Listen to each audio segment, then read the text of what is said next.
샬롬. 오늘도 하나님 말씀 앞에 나오신 여러분 환영합니다. 이렇게 기도하겠습니다. 하나님, 오늘도 우리에게 귀한 하나님의 말씀을 주시니 감사합니다.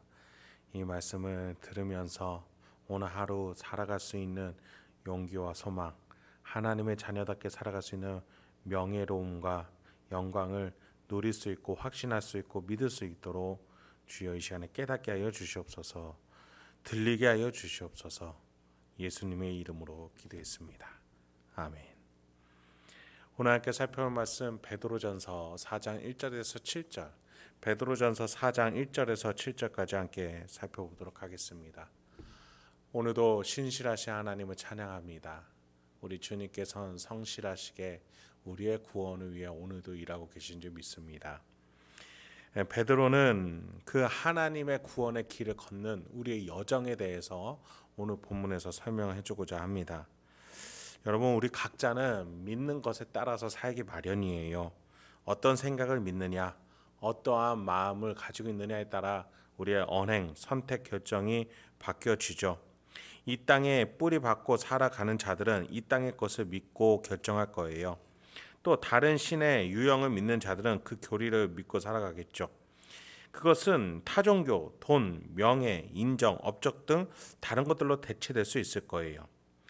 베드로는 시간을 넘어 구원을 이뤄놓으신 하나님을 믿으라라고 말하면서 그 시간 안에서 우리는 그 구원을 믿음으로 살아내야 된다라고 말해주고 있습니다. 그렇습니다. 우리는 그냥 무작정 믿는 게 아닙니다. 교회를 그냥 다니고 성경 읽으라니까 읽는 것이 아닙니다. 내 안에 살아 계시는 하나님, 그리고 내 구원을 완성해 놓으신 그 하나님, 그분을 믿으며 구원의 삶, 하나님의 자녀로서의 확신 있는 삶을 오늘 살아내는 것이지요. 그래서 베드로는 이번 4장 1절부터 7절 한 문단에 있어서 이렇게 설명해 주는데, 이해를 돕기 위해 7절 먼저 보죠. 만물의 마지막이 가까이 왔으니 그러므로 너희는 정신을 차리고 근신하여 기도하라. 우주의 종말이 오는 마지막에 대해서 말하기보다는 마지막 날이 올 표징으로 예수님이 이 땅에 오셨기 때문에 마지막을 준비해야 된다라는 강력한 메시지를 주고 있습니다. 막연한 마지막 날을 말하는 게 아니에요. 만물의 마지막, 그러니까 예수님을 본 베드로입니다. 예수님의 초림을 보면서, 그리고 그 예수님이 하나님의 독생자요, 이 온 우주의 왕이시고 마침내 나중에 우리를 심판하러 오실 분이라는 것을 믿으면서 베드로는 그러한 마지막 날을 말하며 오늘 우리는 깨어 있어야 된다, 정신을 차리고 있어야 된다라고 말하는 것이죠. 그렇습니다. 베드로는 예수님의 살아계심을 느낀다면 그것이 우리에게 마지막 날에 대한 징조라고 지금 우리에게 말해주고 있는 거예요. 여러분, 예수님께서 말씀하실 때에 마지막 날에 대해서 말씀하실 때 등장하던 표현들이 임금의 아들, 주인의 상속자, 이러한 등장인물들이 나타났었죠. 여러분, 마지막 날에 대해서 가장 중요한 징조, 물론 어떠한 기근과 또 재난과 전쟁, 또 마지막 날에 일어날 기상 이변 등을 예수님이 직접적으로 말씀하시긴 하셨습니다. 그런데 마지막 날에 가까운다는 것을 우리 인류가 언제 정확하게 알게 된 겁니까? 하늘의 왕이시며 하나님의 독생자이신 예수가 이 땅에 왔을 때, 그리고 그분이 그리스도인 것을 깨달았을 때 우리는 마지막 날이 다가오고 있구나 라고 깨닫게 된다는 것이죠. 여러분, 우리는 오늘 이 시간에 그 어떠한 징조보다도 예수가 내 안에 살아 계심으로 인해서 마지막 날이 가까이 오고 있음을 깨달아가며 정신을 차리고 깨어 있어야겠습니다. 예수를 믿지 않는 자들은 이 땅을 믿고 있기 때문에 마지막 날에 대해서, 또 마지막 날이 가까이 오는 것에 대해서 잠자고 있고 무감각할 수밖에 없다라는 겁니다. 여러분, 우리가요 만약에 집으로 돌아갈 때에 수백 킬로미터가 남았다고 생각해 볼게요. 그러면 아직 멀어 보입니다. 점점 가까워지고 있음에도 불구하고 별로 그렇게 가까워지고 있다라는 감각 또 생각이 들지 않죠. 아직 멀어 보입니다. 그래서 잠들기도 하고 언제 끝이 오나 한숨을 쉬기도 합니다. 그런데 여러분, 내 눈 앞에 서울 톨게이트가 보인다면 어떨까요? 아직 우리 집에 도착한 건 아니지만 아직도 갈 길이 있지만 서울 톨게이트라는 그 이정표를 보면서 마지막이 가까이 오는구나라고 우리는 생각하게 된다는 겁니다. 그렇습니다. 예수님이라는 이정표는 마지막 날에 대해서 우리에게 일깨워주는 징조가 되어주는 것입니다.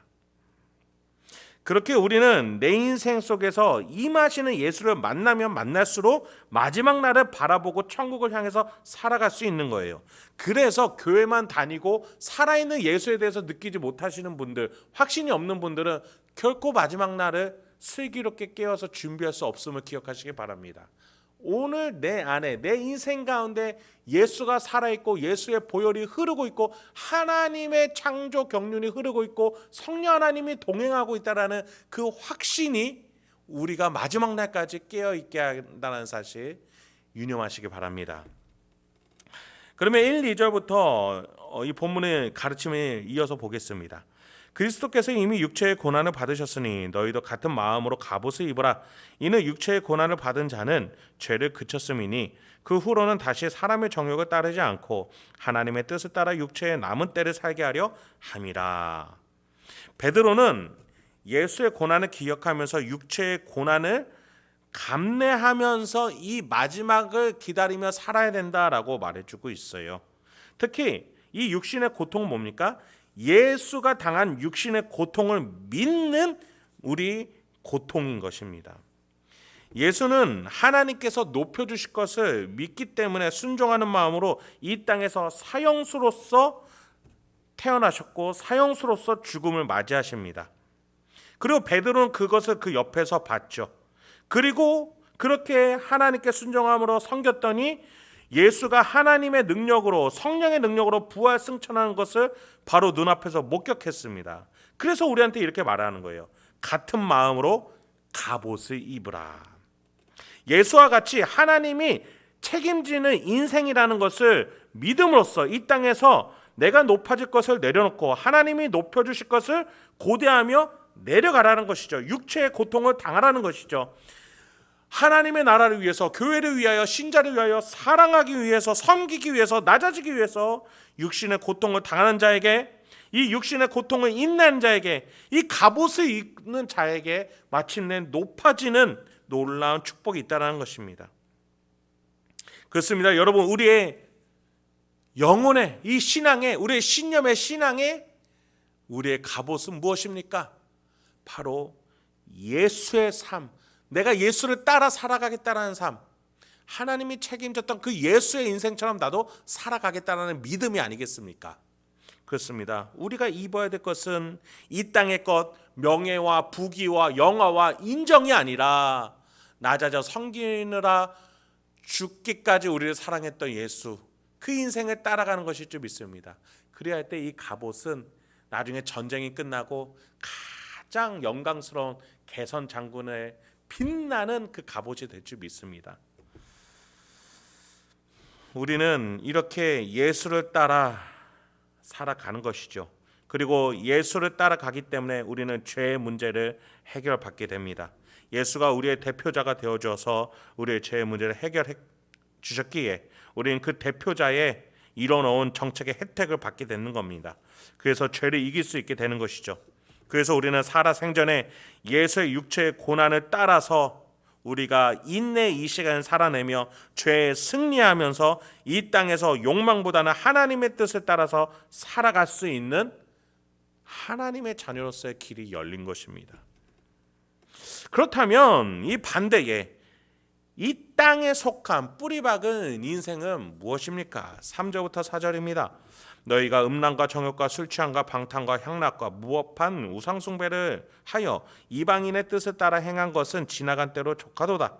이러므로 너희가 그들과 함께 그런 극한 방탕에 바름질하지 아니하는 것을 그들이 이상히 여겨 비방하나.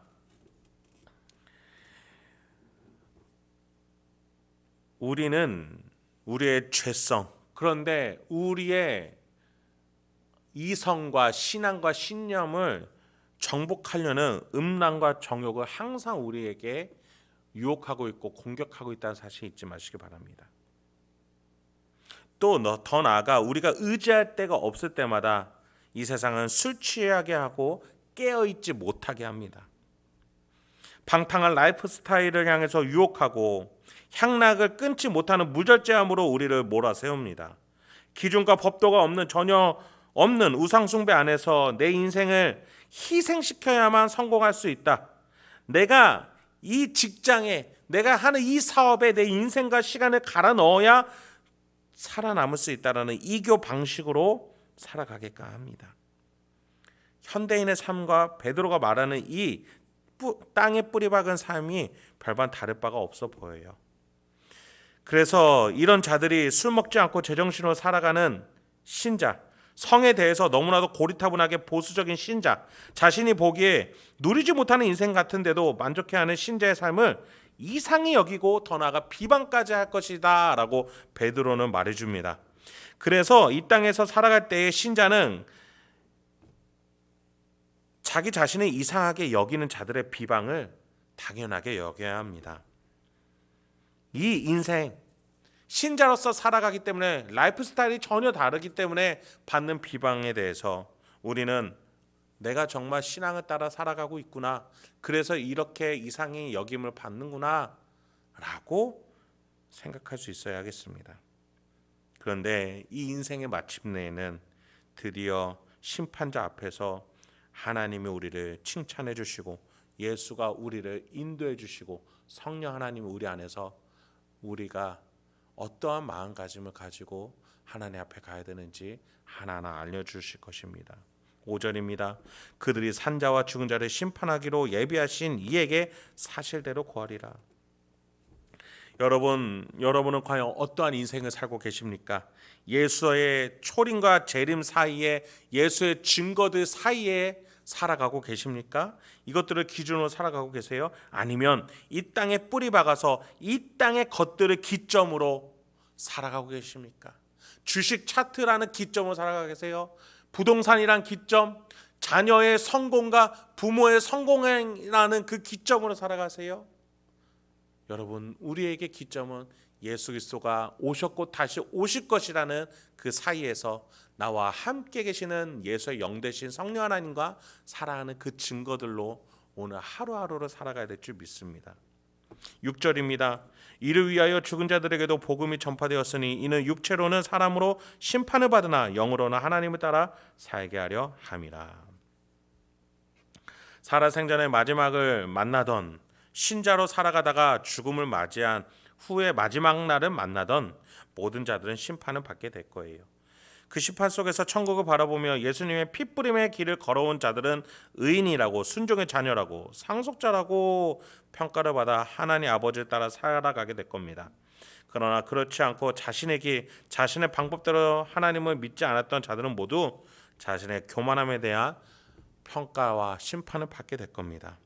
그래서 베드로는 이러한 가르침 속에서 우리가 살아생전에 살아가자고, 천국 가는 그 길을 이러한 태도로 살아가자고 말하며 우리가 처음에 다뤘던 7절처럼 말하는 거죠. 정신을 차리고 근신하여 기도하라. 오늘도 우리가 어떠한 방향, 어떠한 인생길을 걸어가든지 또 뭘 기점으로 삼고 살아가는지 명확하게 우리 자신과 생각을 다스리면서 우리 주님과 동행하며 살아가 승리를 행복할 수 있고 평안한 오늘 하루 될 수 있도록 주님의 이름으로 축원드립니다. 함께 기도하겠습니다. 하나님, 오늘도 우리에게 귀한 하나님의 말씀을 주시니 감사합니다.